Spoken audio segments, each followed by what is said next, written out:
ልጁን ያሰቃየ ገዛ ጓደኛው አባቷ ደረሰበት። አባቷ ሲደርስበት እኔ በጣም ነው ደስ ያለኝ። የጓደኛው ብልት ቆርጦ አውጥቶ አደባባይ ላይ ወደ ወላይታ ክልል ላይ አደባባይ በእጁ ይዞ አደባባይ ያዞሩት ነበር። ያው ህግ ቀርበዋል።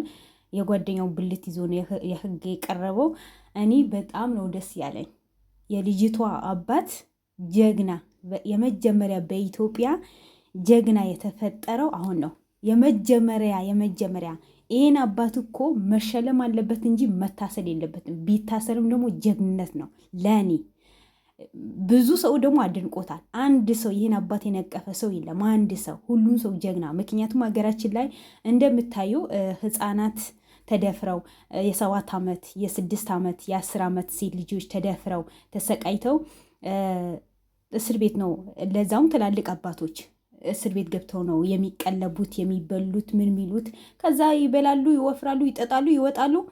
ምንም ችግር የለም። ግን እነዛ ህፃናቶች ያው እንደምታዩ በፊት ፌቨን ሞታለች። አሁንም አንድ ደግሞ ወልቅጤ ላይ እንደዛም እሷ ትኑር ትሙት አላውቅም እንጂ እንደዛ እንደውም ወደ ወልቅጤ ላይ የተደፈረችዋ ልጅ እኮ ሰዎቹም አልተገኙ ነው የተባለው የነበረው። ምን አይነት ህሊና ቢኖራቸው የ6 ዓመት ሴት ልጅ እንደሚደፍሩ እኔ አላውቅም።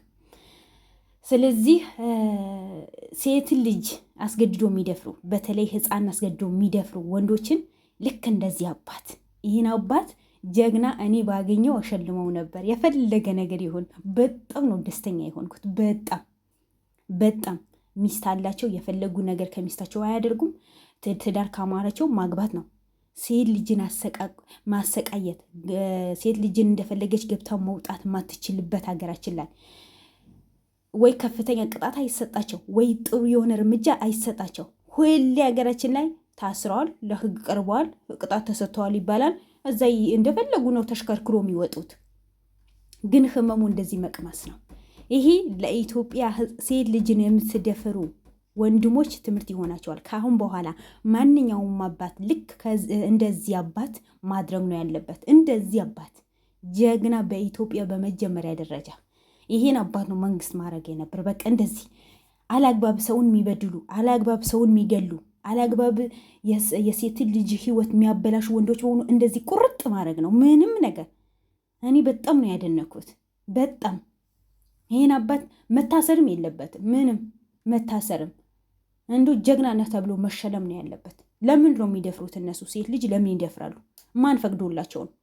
በዛ ላይ ባለትዳር የሆኑ ናቸው። በተለይ እንደዚህ ህፃን ልጆችን የሚደፍሩት የተለየ ነገር አለው እንዴ? ለምን ነው በዚህ ልክን ህፃን ልጅን የሚያሰቃዩት? በዛ ላይ ደግሞ የጓደኛ ልጅ አባት እኮ ነው። ጓደኛ ማለት እኮ አባት እኮ ነው። አባቷ ቢሞት እኮ እንደ አባቷን አማና ተቀብለ ልክ እንደ አባቷ ማሳደግ ነው ያለብህ። አማና ትወጣ አማና ተቀበለ። ምክንያቱም የአባት ጓደኛ ልክ እንደ አባት ነው። በቃ ልጆቹን የጓደኛው ልጆች የሚከድመው ያለው ነገር የሚያበላው፣ ምን ቸገራችሁ ምን ፈለጋችሁ ብሎ የሚፈልገው የሚንከባከበው። ግን አንተ እንዴት ጓደኛህን ልጅ እንዴት አባቷ በህይወት ያለ ጓደኛ ሆኖ እንዴት እንዲህ ነገር ታደርጋለህ? አሁን ይሄ ሰውየው እኔ ቢሞትም አይደንቀኝም ቢኖርም አይደንቀኝም። ያለው ግን ከመንግስትም ሆነ ከህዝብህ ከሆነ ከማንም ሽልማት የመጀመሪያ ሽልማት መሰጠት አለበት። መታሰርም የለበትም። ደግ ነው ያደረገው። የልጁ ህይወት ነው።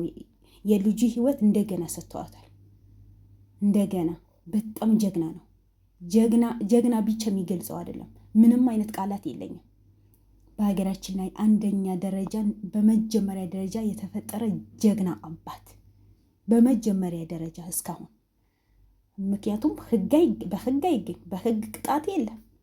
ሰው ቢገሉ 3 ዓመት ይታሰሩና በብር ዋስ ይወጣሉ፣ በሰው ዋስ ይወጣሉ። ከዛ እንደፈለጉ ይሽከረከራሉ። ከዛ የለመዱት ነገር ስለሆነ ሌላን ጊዜ ሰው ይገላሉ፣ አሁንም ይገባሉ፣ ብር ከፍሎ ይወጣሉ። ግን እንደዚህ አባት ነው ማሳየት ያለባችሁ። ሁላችሁም ልጆቻችሁ የሚደፈሩ አባቱም ሆነ እናትም ልክ እንደዚህ ማሳየት ነው ያለባችሁ። ምክንያቱም ከመንግስቱ ከሆነ ከምንም ህግን መብትን አታገኙም። መብታችሁ እንደዚህ ማስከበር ነው። እንደዚህ ጥቃት ማድረስ ነው። በዛ ሰዓት ደግሞ ከፍተኛ የሆነ ህመም ይሰማቸዋል። አገራችን ላይ ሴት ልጅን አትደፈርም። እዩ እንትን ሳውዲ ላይ አንድ የሀገራቸው ዜጋ ይነካል። የኛ ምድር አሽቃባጭ ነው ሳውዲ ላይ ሂዶ አገሩን ትምስ የሚያደርጋት እንጂ ምክንያቱም በህግ ነው የምትተዳደረው። አንድ ሰው ከገደለ እንዲገደል ህግ አለ። ያ ስለሆነ የገዛ ዜጋቸው ሆነ የሌላ ሀገር ዜጋ አይገሉም፣ አይነኩም። ምክንያቱም ህጉ በጣም በጣም የጠበቀ ስለሆነ እኛ ሀገር ላይ ይታሰራሉ፣ ይፈታሉ፣ በቃ ችግር የለም። ሀገራችን ላይ እንደ ሳውዲ የገደለ ይገደል፣ የሰረቀ ጣቱ ይቆረጥ፣ የሆነ ነገር ያደረገ እንደዛ ተብሎ እንደ ሳውዲ ህግ ቢወጣ ኖሮ የት በደረስን። ግን ሀገራችን ላይ ምንድን ነው የምትሉት? የሳውዲ ህግ የሙስሊም ህግ ነው። ሰው ሙስሊም ህግ ሙስሊሞች ሰው ይገላሉ፣ ሰው ከገደሉ ጀነት ይገባሉ። አላህ ሙስታን። እንኳን ሰው ገድሎ ሙስሊሞች ጀነት ሊገቡ ተውትና ዝም በአላግባብ መግደል በእስልምና ያስጠይቃል። የሰውን ህይወት አላግባብ ማጥፋት እና ይህን አባት ጀግና ነው። ጀግና አገሬ ስመጣ ካገኘሁት እኔ ሽልማት ነው የምሸልመው።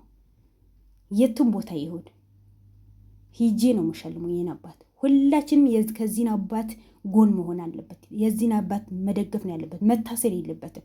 በቃ መብቱ ነው ያስከበረው፣ መብቱ። ምክንያቱም ከህግ ምንም አይነት መብት አያገኝማ። ወይ ዕድሜ ይፍታህም አይባልም። የ2 ዓመት የ3 ዓመት ጽኑ ስራ ተፈረደበት። ከዛ በዋስ ይወጣል። አመት ባል ምናምን ሲመጣ ጊዜ ማጠቃለያ ምናምን ተብሎ ይሰጠዋል። ሀላስ የልጆች ማሳደጊያ ነው ምናምን። ልጆች ያሏቸው አይደለም የሰው ልጆች የሚደፍሩት። ለምን ልጆች ያሉ የሰው ልጅ ያምራቸዋል? የእነሱ ልጆች ሌላ ሰው ቢደፍርባቸው ደስ ይላቸዋል? ስለዚህ የራሳቸው ልጅ ሊነኩ ካልፈለጉ የሰውን ልጅ መንካት የለባቸውም። በተለይ ሴት ልጅ ሀገራችን ላይ በምንም ነገር መነካት የለባትም። ሴት ልጅ መከበር አለባት። የሁሉም ሰው ህይወት ነው። በተለይ በህፃን ላይ ነው በእኛ ሀገራችን ላይ ግፍ የሚደርሰው። ያ ምንድነው? ጥሩ የሆነ ህግ ስለሌለ ማለት ነው። እና አባታችን በርታ። ልክ እንዳንተ አይነት ተመሳሳይ አገራችን ላይ ይብዛልን ነው የምለው። ብዙ ሺህ ሆኑ። ምን ከሺህ ሳይሆን ወደ ሚሊዮን ሆኑ። እንደዚህ ቅልጥፍ አድርጋችሁ ማስቀመጥ አለባችሁ። ደግ ጀግና የኛ አባት